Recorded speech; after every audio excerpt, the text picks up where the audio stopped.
The head of the FBI will be arrested later this week. More details come out about the dam that exploded in Ukraine. New details leak about who really blew up the Nord Stream pipeline and Biden's role in that explosion. Plus, General Mark Milley opens up about the future war between the United States and China. Now, speaking of Russia attacking itself, the city of Curson, Ukraine, was just forced to evacuate after a major dam holding back massive amounts of water was destroyed. Ukrainian President Zielinski blamed Russia for the attack, stating, "The destruction of the Kakovka hydroelectric power plant dam only confirms for the whole world that they must be expelled from every corner of Ukrainian land." However, Russia has denied the allegations and said that Ukraine was to blame. One important factor worth mentioning is that the dam has been in possession of Russia for at least a year, which means, again, this would be Russia attacking Russia. It just doesn't make sense, yet we don't know who's responsible. Now, I saw an interesting interview with Colonel Douglas Macgregor, who many of you like, yesterday, where he posited that the explosion may have come from inside the hydroelectric dam's mechanical room. If this is the case, this means that the dam blew up on its own, which means neither Russia nor Ukraine are to blame. Now, I'll continue to research and update you with any updates that come out, but as of right now, this is a horrible tragedy. Hundreds of thousands of families have had everything they own swept away, put underwater, damaged with water and mud. It's just an absolute tragedy. Now, Russia has once again been hit by hackers, but this time they used deep fake technology to make it look like Vladimir Putin, the president of Russia, was the one giving a televised broadcast.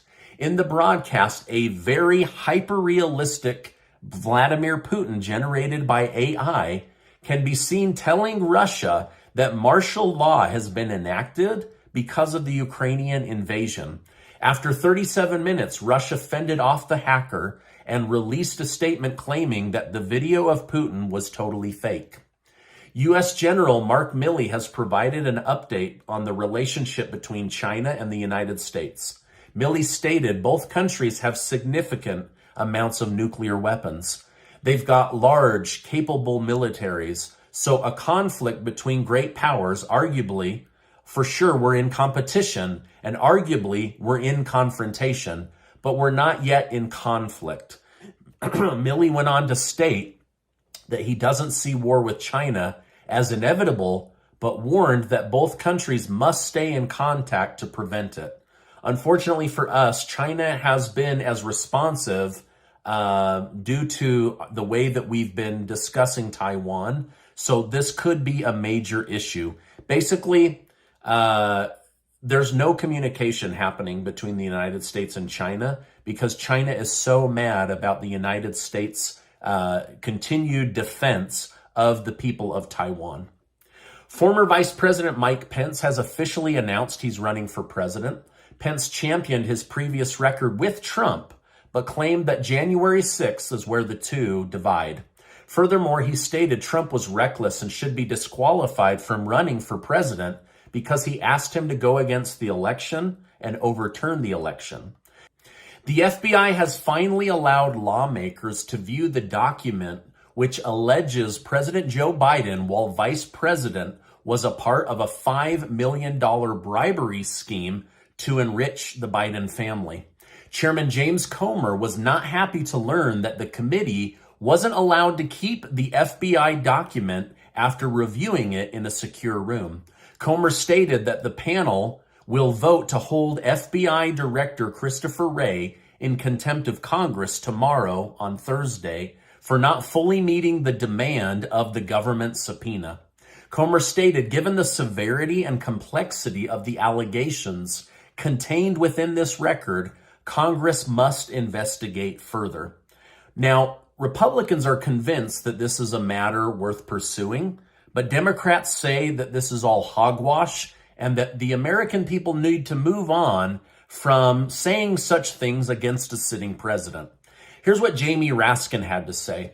What we're talking about here is a confidential human source reporting a conversation with someone else. So what we're talking about is secondhand hearsay.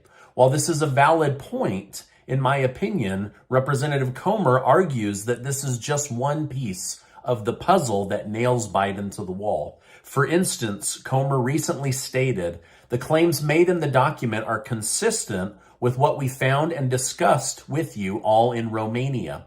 It suggests a pattern of bribery where payments would be made through shell companies and multiple banks.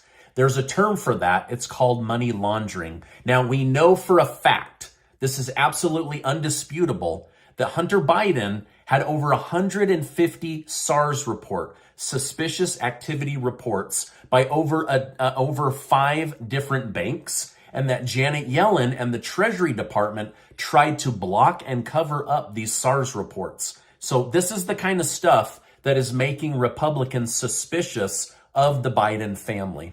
So Comer might have Christopher Wray of the FBI arrested and may continue to pursue the Biden bribery paper trail. Florida's Governor Ron DeSantis has hit back at former President Donald Trump for bashing how he handled the pandemic in Florida. In a newly released video, DeSantis' campaign showed clips of Trump admitting on camera that he was scared to fire Dr. Anthony Fauci because he would take heat as president.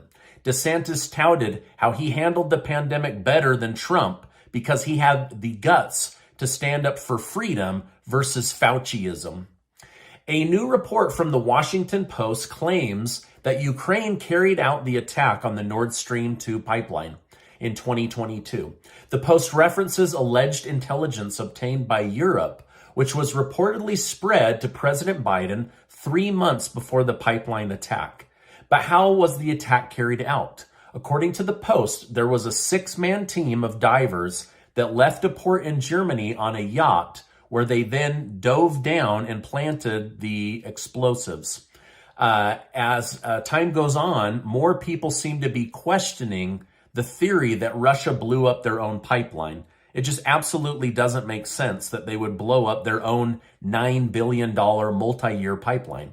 Now, to be fair, I don't really know what the truth is. There's a lot of competing stories, but here's the 2 big ones. The 2 most credible stories at this point are U.S. Navy divers under the mission proposed by President Biden went down and blew up the pipeline over a multi-month process.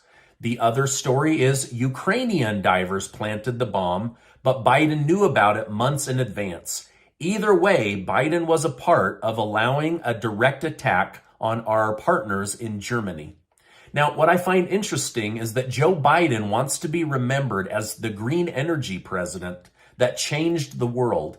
However, he's right at the center of the biggest environmental disaster in human history. He put more pollution into the ocean than any of his policies will ever solve in a dozen lifetimes. So for me, he's the great polluter in chief, not the great green president.